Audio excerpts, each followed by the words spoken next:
Saludos. El día de hoy, como parte de la unidad número 2, el papel de las mujeres en la organización de las sociedades, vamos a abordar este primer momento que habla sobre el sexo, el género y la relación con el parentesco. Mi nombre es Daniela Ochoa. Bien, si nos ponemos esta pregunta para empezar esta discusión, ¿cuál es el papel de las mujeres en la organización de las sociedades? Diríamos que el papel de las mujeres obviamente ha sido muy importante. Sin embargo, el valor simbólico de las mujeres a lo largo de los años ha sido secundario, ¿no? Y esto se debe en buena parte a esta lectura que hacemos de que las mujeres han sido secundarizadas en torno a su actividad, a su forma de pensar, a las cosas que hace, pero ha sido secundarizada por una matriz obviamente de corte patriarcal y en el caso de América Latina, de África, de Asia también por una matriz colonial que ha segregado especialmente a las mujeres, que las ha jerarquizado como sujetos inferiores frente a un sujeto superior masculino blanco. Sin embargo, podríamos decir que esta respuesta respecto a cuál ha sido el papel de las mujeres en la organización de las sociedades no es una respuesta única, más bien es una respuesta o varias respuestas que se pueden construir de manera heterogénea. Y esta heterogeneidad se debe en buena parte a las especificidades culturales, a las condiciones históricas, económicas y políticas de cada región. Asimismo, para poder leer cuál ha sido el papel de las mujeres, han habido diferentes tipos de interpretaciones que han estado ligadas tanto a posturas feministas, pero también, por el otro lado, hemos podido ver cómo ha habido lecturas más bien de corte patriarcal o que se han insinuado desde las nociones capitalistas, expropiadoras, cuál debe o debería ser el rol de las mujeres. Por ejemplo, hay instituciones como ciertas iglesias que plantean la noción capitalista expropiadora de que la mujer debe quedarse en la casa y que su actividad debe ser exclusivamente el cuidado de las hijas y de los hijos o que debe ser obediente al varón. Bueno, ahí vemos que hay una lógica de jerarquización del valor de la mujer. Sin embargo, bien vale la pena ver cómo estas diferentes posiciones que están en tensión, que están en conflicto, no han tenido una mirada única, un abordaje único, sino que más bien han tenido un desarrollo, digamos, que ha ido evolucionando, que se ha ido constituyendo y también modificando a lo largo de los años. Entonces, el abordaje que vamos a hacer en esta clase específicamente proviene desde el punto de vista feminista norteamericano, donde vamos a ver cuál es la posición de las mujeres y nos parece interesante el abordaje que plantea la autora del día de hoy porque a la vez trae algunas de las posturas importantes que se ha producido tanto en el campo de la economía y sociología, en el campo de la antropología y también en el campo del psicoanálisis para a partir de ello tratar de desmontar y también ligar algunas afirmaciones respecto a cuál es el rol de las mujeres en las sociedades. En todo caso y en cualquiera de estas discusiones y también dependiendo del abordaje desde donde tomemos este análisis, vamos a ver que el centro de la discusión es la desigualdad entre hombres y mujeres. En las últimas posturas que podemos leerlas a partir de los años 90 más o menos en adelante, vemos que el análisis de la desigualdad y el rol de las mujeres en la sociedad también está atravesado por las posturas que recuperan, por ejemplo, el orden de la pertenencia étnica, el origen de los sujetos en una condición de migración permanente y global o la clase social como otras de las organizaciones jerarquizadoras que nos permiten ver o no ver cuál es el papel de las mujeres en la organización de las sociedades.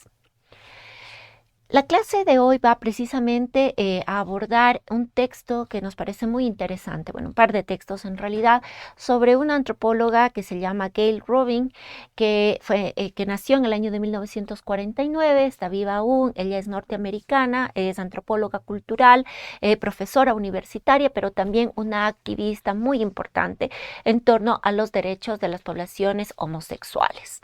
En su trabajo, ella plantea algunas nociones que son importantes, de hecho, en los artículos que ella hace, que están más o menos para inicios de los años 80, nos plantea ya una idea de que el sexo y el género no corresponden a una mirada biológica o a una mirada cultural dividida, sino que ambos, sexo y género, pueden ser leídos en torno al orden cultural.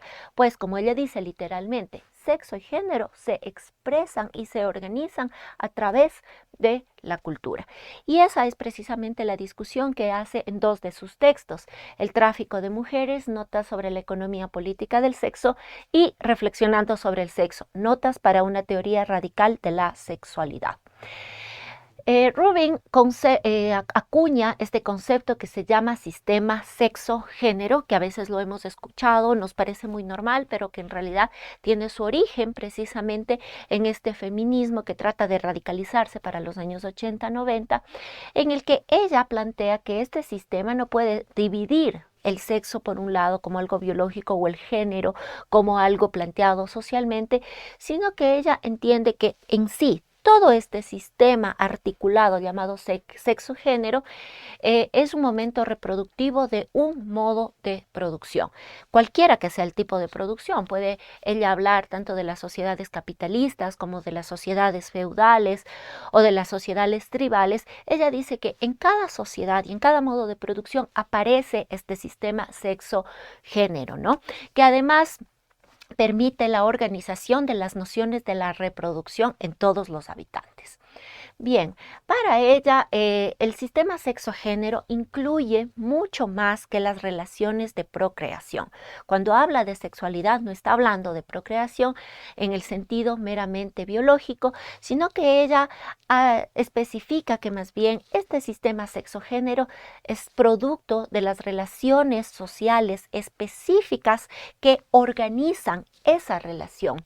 Y entonces para ella es muy importante retomar cuáles son los patrones históricos que generan esas condiciones que permiten la organización del género, pero no solamente del rol de género, sino también de la sexualidad. Y dentro de ello diríamos del sexo, ¿no?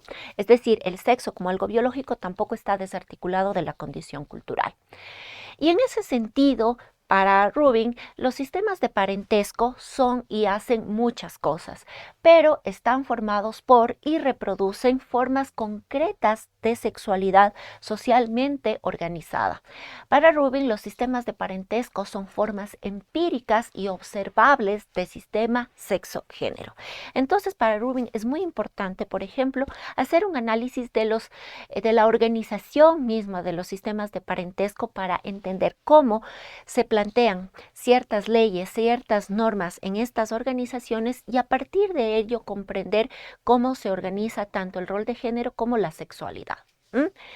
El hecho de que ella plantee de que el sistema sexo-género no obedece a condiciones biológicas, sino son construcciones culturales, nos da también una fortaleza para entender que no hay condiciones inmodificables porque no son biológicas, sino que más bien al ser condiciones sociales, sistemas socialmente estructurados, son modificables.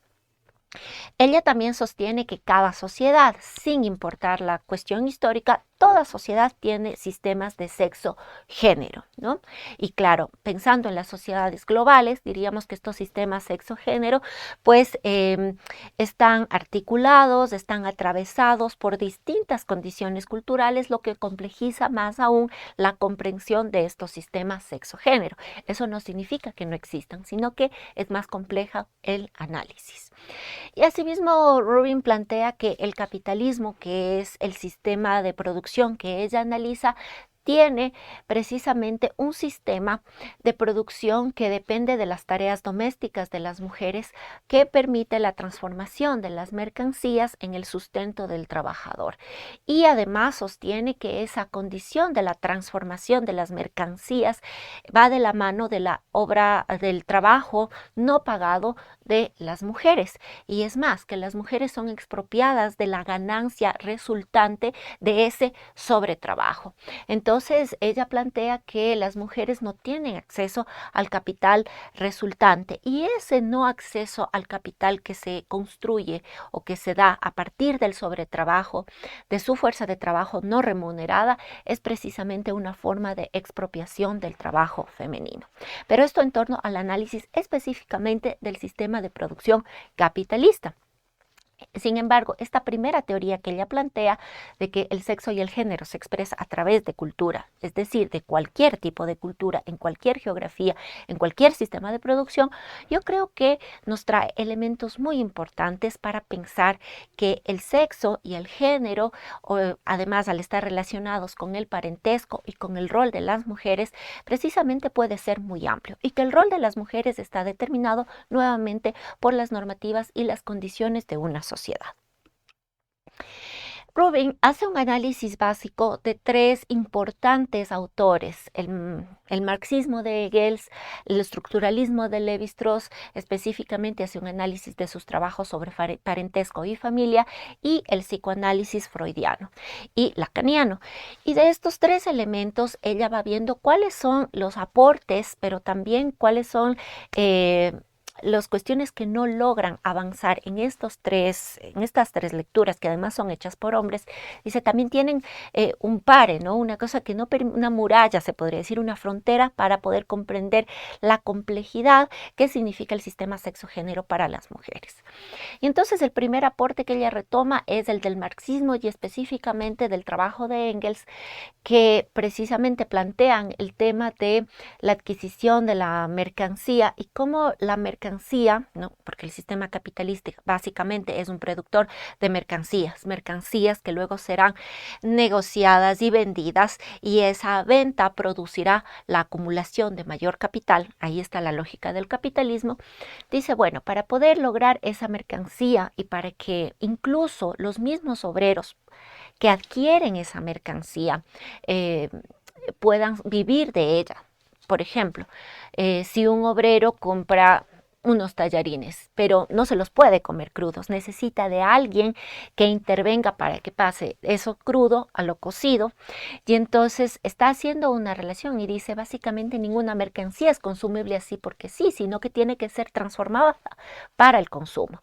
Y bueno, ¿quién se encarga de esa transformación de la mercancía a lo consumible? Pues precisamente es el trabajo doméstico de las mujeres, el rol doméstico que se les ha dado a las mujeres. Y ella toma este aspecto como interesante.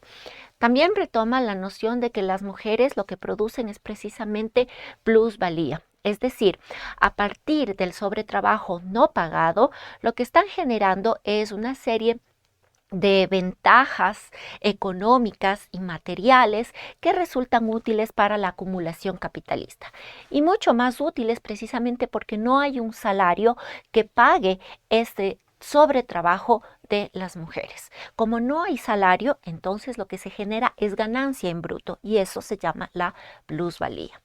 Precisamente Rubin dice que esta explotación de las mujeres no es una cosa que solamente se da, como dije previamente, en las sociedades capitalistas, sino que también se viene dando en un momento histórico previo. Y para ello retoma el trabajo de Engels cuando habla sobre el origen del Estado, de la familia, ¿no?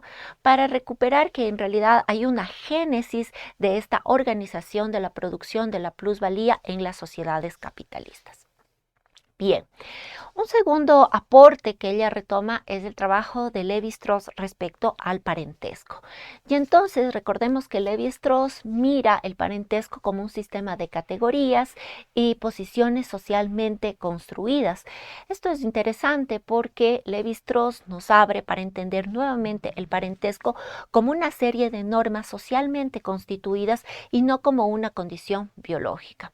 Es tan fuerte las categorías y posiciones socialmente construidas en términos de parentesco, según Lévi-Strauss, que incluso construyen una idea de o imponen nociones sobre la procreación biológica. Con esto, Claude Lévi-Strauss separa la idea de que el sexo nada más es pura biología. El sexo incluso estaría, la procreación biológica estaría articulado a las nociones sociales.